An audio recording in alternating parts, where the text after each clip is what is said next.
janji setia, pengharapanku selalu ada di dalam-Mu. Amin. Ku tidak akan menyerah meski dalam kesesakan. Seluruh hidupku dalam genggaman-Mu.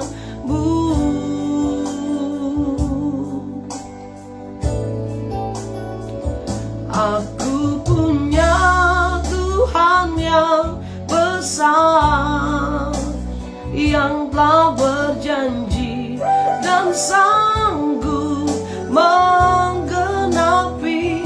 Imanku bersepakat percaya kuasa-Nya. Ku terima sekarang kemenangan dari-Mu. Amin. Ku tidak akan menyerah meski dalam kesesakan. Seluruh hidupku dalam genggaman-Mu.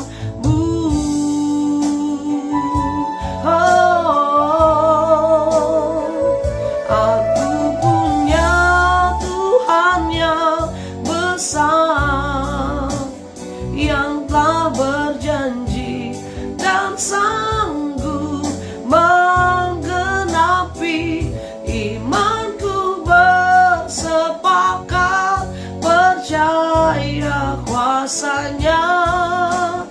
Ku terima sekarang kemenangan dari-Mu.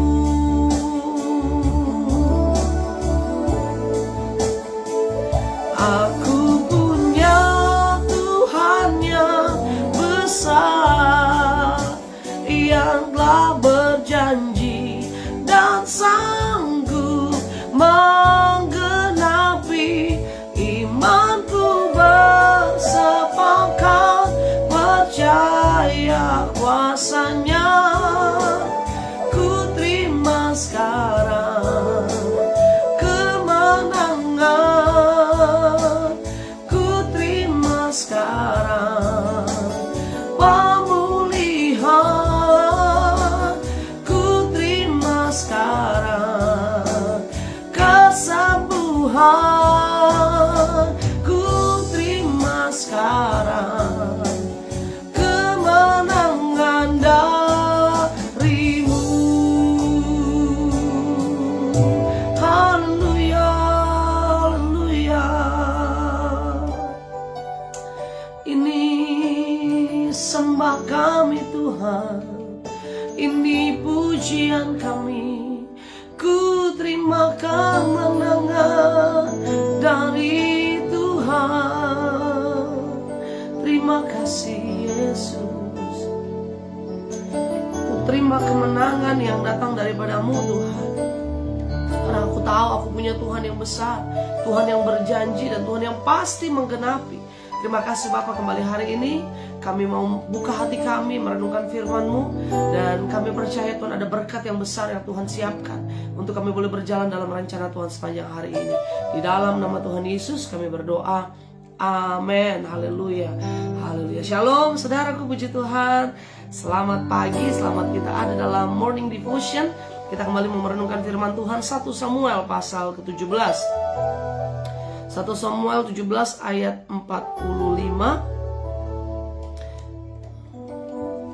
Tetapi Daud berkata kepada orang Filistin itu, "Engkau mendatangi aku dengan pedang dan tombak dan lembing, tetapi aku mendatangi engkau dengan nama Tuhan semesta alam, Allah segala barisan Israel yang kau tantang itu. Hari ini juga Tuhan akan menyerahkan engkau ke dalam tanganku, dan aku akan mengalahkan engkau dan memenggal kepalamu dari tubuhmu. Hari ini juga aku akan memberikan nyawamu dan mayat tentara orang Filistin kepada burung-burung di udara dan kepada binatang-binatang liar, supaya seluruh bumi tahu bahwa Israel mempunyai Allah, dan supaya segenap jemaah ini tahu bahwa Tuhan menyelamatkan bukan dengan pedang dan bukan dengan lembing, sebab di tangan Tuhanlah pertempuran, dan Ia pun menyerahkan kamu ke dalam tangan kami.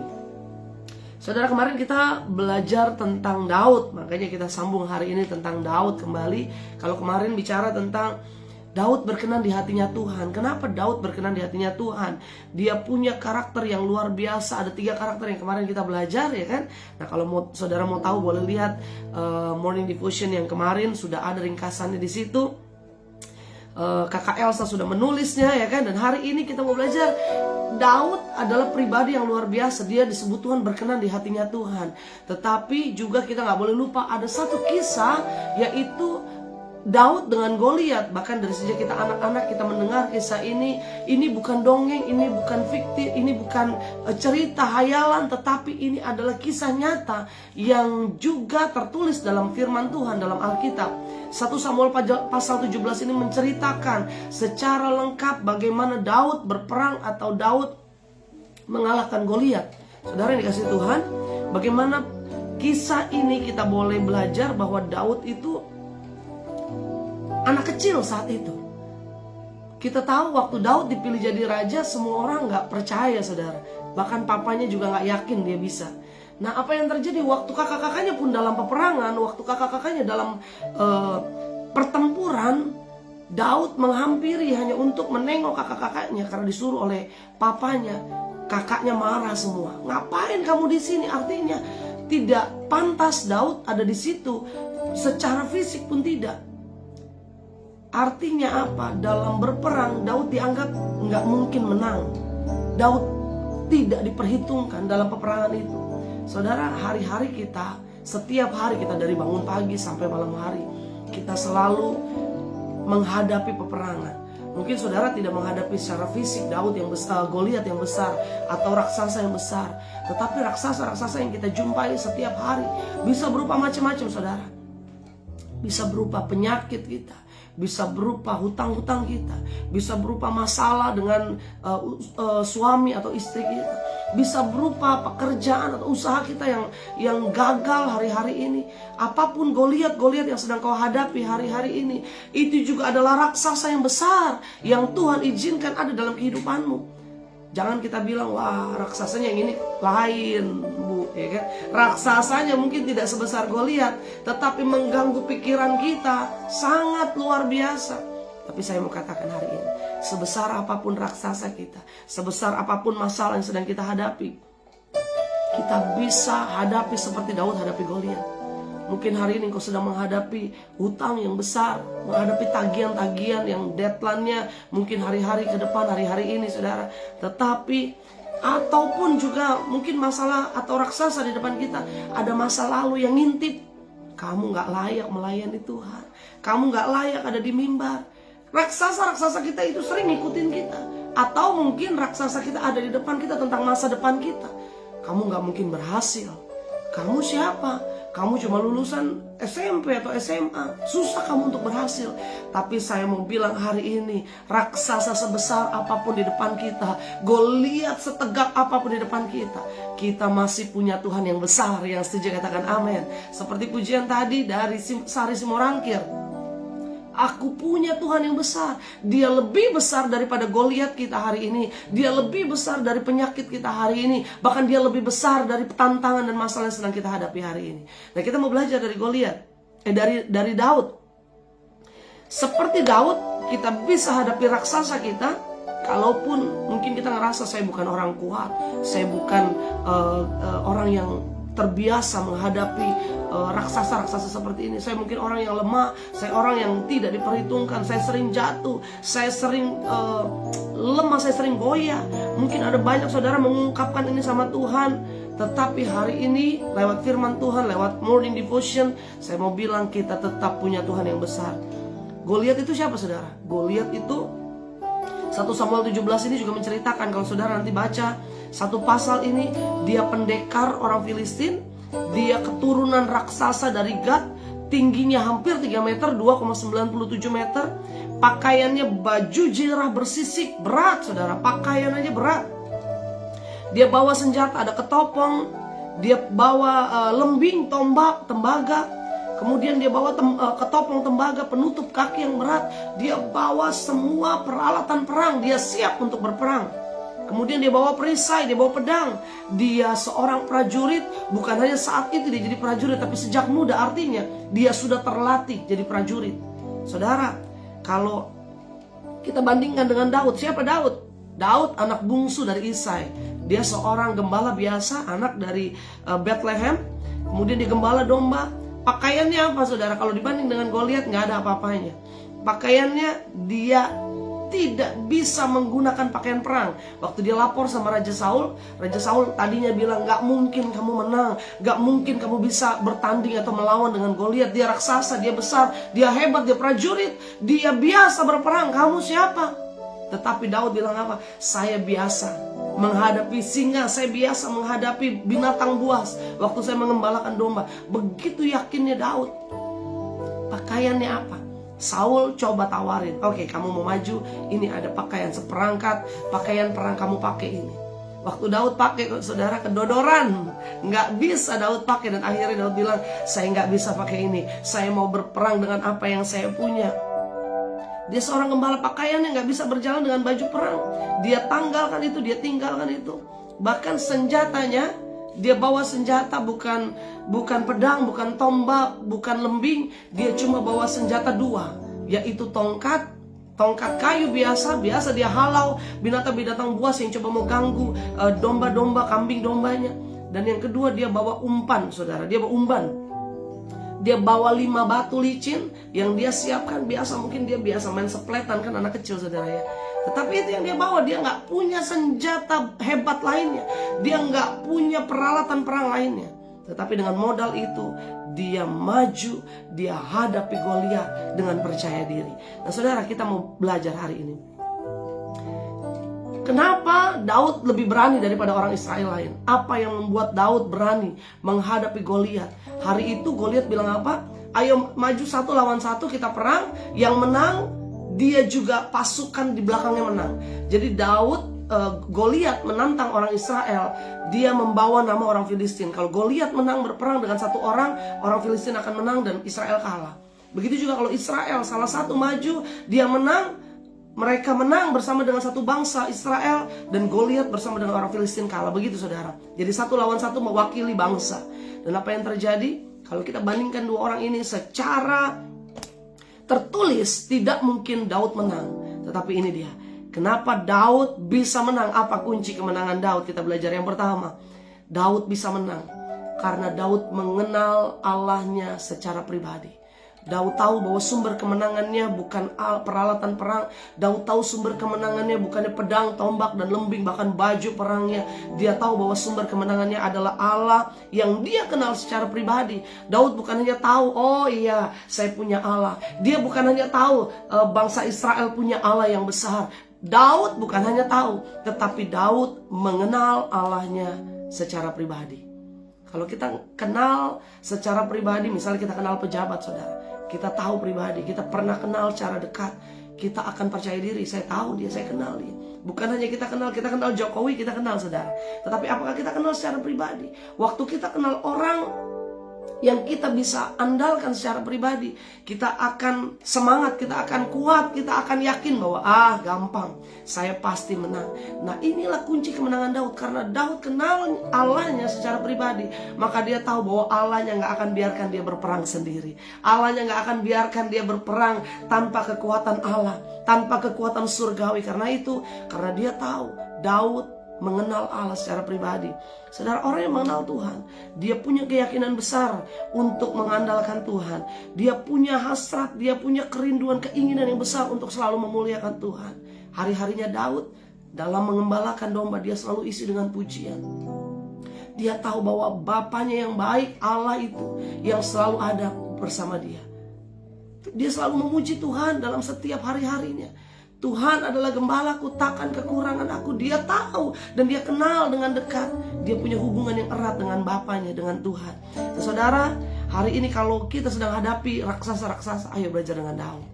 Daud memiliki dan pengenalan akan Allah, memiliki pengenalan akan Allah secara pribadi, ya bukan hanya kenal secara ya saya tahu, tidak, tetapi kenal secara pribadi. Dia mengenal Allah secara pribadi dengan benar.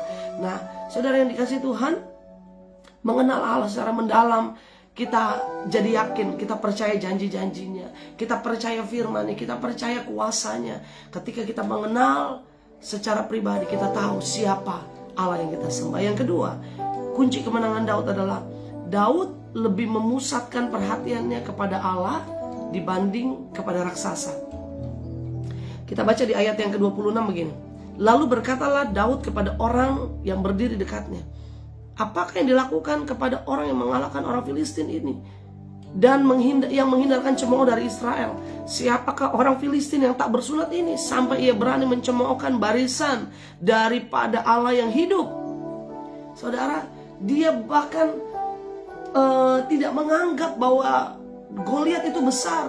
Siapa dia? Wah, ini raksasa, ini keterlaluan, kurang aja, sudah menghina Allah, barisan orang Filistin.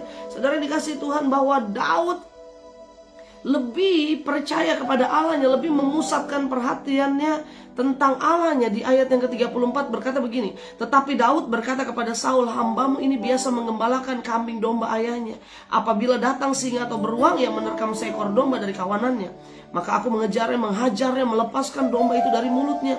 Kemudian apabila ia menyerang aku, maka aku menangkap janggutnya, lalu menghajarnya. Nah, ayat 36 begini, baik singa maupun beruang telah dihajar oleh hambamu ini, dan orang Filistin yang tak bersunat itu, ia akan sama seperti salah satu daripada binatang itu, karena telah mencemooh barisan daripada Israel. 37 ini dia. Pula kata Daud, Tuhan yang telah melepaskan aku dari cakar singa dan dari cakar beruang, Dia juga yang melepaskan aku dari tangan orang Filistin ini. Dia pusatkan perhatiannya kepada Allah yang dahulu pernah menolongnya, yang selalu menyertainya dalam mengembalakan kambing dombanya, gembalaannya. Dan apa yang terjadi? Bahwa Allah yang selalu menyertainya, Allah juga yang akan menyertai dia ketika dia berperang dengan Goliat. Nah, yang kedua, kunci kemenangan Daud. Daud lebih memusatkan perhatiannya kepada Allah, bukan kepada masalahnya. Pusatkan perhatian kita pada Allah yang besar, bukan pada penyakit kita. Pusatkan perhatian kita pada Allah yang besar, bukan pada persoalan dan masalah kita. Pusatkan perhatian kita yang besar bukan sama suami kita yang nyebelin, bukan sama istri kita yang cerewet yang minta ampun, tetapi pusatkan perhatian kita pada Allah kita yang besar, yang berjanji dan Dia pasti menggenapi. Yang setuju katakan amin. Daud dalam berperang melawan Goliat, yang dia bicarakan adalah tentang Allah. Tentang Allah, tentang Allah. Aku punya Allah yang besar. Aku punya Allah yang pasti akan merobek engkau, yang pasti akan menghancurkan, memisahkan kepalamu. Ya kan? Memisahkan, bahkan akan Allah itu yang akan memberikan daging-dagingmu kepada burung-burung. Wah, ini sih luar biasa, belum terjadi, tetapi keyakinan Daud begitu kuat, luar biasa. Dan itu didengar Allah, saudara. Tuhan selalu tahu apa yang sedang kita gumuli hari-hari ini. Saudara, fokus kepada Allah, fokus kepada Allah, fokus kepada Allah akan memberikan kita kekuatan ekstra dibanding kita fokus sama masalah kita. Yang ketiga, apa kunci kemenangan Daud? Ayat 44-48 berkata begini, ketika orang Filistin itu bergerak maju untuk menemui Daud, maka segeralah Daud berlari ke barisan musuh untuk menemui orang Filistin itu. Kunci kemenangan Daud. Daud maju dengan iman bahwa Tuhan pasti memberikan kemenangan. Waktu Goliat maju untuk menghadapi Daud, dia bukan mundur dan takut. Dia tetap maju dengan iman, dengan keyakinan bahwa Tuhan yang besar itu, Tuhan yang dia sembah, Allah yang dia sembah, pasti menolong dan memberikan kemenangan. Waktu kita hadapi masalah, kita menyerah, kita mundur, kita kecewa, kita mungkin mengasihani diri sendiri, tidak akan ada gunanya. Tetapi yang harus kita lakukan ketika ada masalah, kita maju, masuk ke dalam barisan orang Filistin. Apa dikatakan? Dia masuk dalam barisan orang Filistin, menemui raksasa itu. Artinya apa? Kita maju dengan iman, maju hadapi masalah itu, masuk ke dalam masalah itu, apapun yang akan Tuhan buat di dalamnya, dengan iman percaya, Tuhan pasti memberikan kemenangan buat kita. Yang percaya katakan amin. Amin saudaraku. Hari ini kita belajar kunci kemenangan Daud. Yang pertama, Daud mengenal Allah secara pribadi. Yang kedua, Daud lebih memusatkan perhatian kepada Allah. Dan yang ketiga, Daud maju dengan iman percaya bahwa Tuhan pasti memberikan kemenangan. Kita berdoa. Bapak terima kasih. Hari ini kami diingatkan kalau Daud adalah seorang yang berkenan di hatinya Tuhan. Karena Daud memiliki hati yang luar biasa. Tetapi kami mau belajar juga Daud bisa meraih kemenangan melawan raksasa yang besar yang bernama Goliat. Karena Daud juga memiliki iman, memiliki keberanian, memiliki perhatian kepada Allah yang hidup. Tuhan terima kasih kami mau belajar seperti Daud. Daud punya hubungan intim dengan Tuhan. Setiap hari dia menyembah Tuhan. Setiap hari dia memuji Tuhan. Setiap hari dia menghampiri Tuhan. Dalam menggembalakan domba di saat orang gak tahu, tapi dia tetap menyembah Tuhan. Di saat orang gak lihat, dia tetap berhubungan intim dengan Tuhan. Dia tetap berkomunikasi sama Tuhan. Tuhan jangan bilang kami sibuk, kami gak punya waktu berdoa sama Tuhan. Tetapi dalam kesibukan kami tetap berkata, Tuhan tolong kami ya.